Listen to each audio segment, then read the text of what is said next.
செய்கிறது அப்படிங்கிறத பார்க்கலாம். தேவையான அளவு பார்த்தீங்கன்னா மட்டன் வந்து எடுத்து குக்கரில் சேர்த்துக்கோங்க. மட்டன் வேகிறதுக்கு தகுந்த அளவுக்கு உப்பு சேர்த்துக்கோங்க.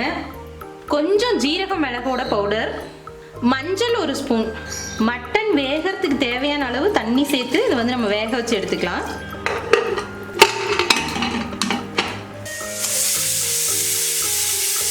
தேவையான அளவு எண்ணெய் சேர்த்துக்கலாம். கடுகு பொரிஞ்சதும் பார்த்தீங்கன்னா வரமிளகாய், சின்ன வெங்காயம், கருவேப்பிலை இது 3த்தையும் சேர்த்துக்கலாம்.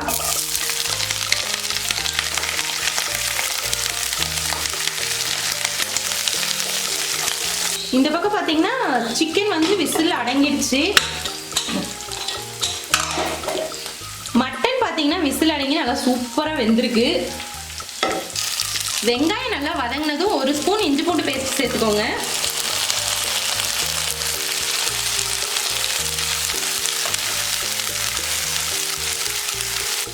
இஞ்சி பூண்டோட பச்சை வாசம் போனதும் நம்ம வந்து வேக வச்சு வச்சிருக்க மட்டன் இதுக்குள்ள சேர்த்துக்கலாம்.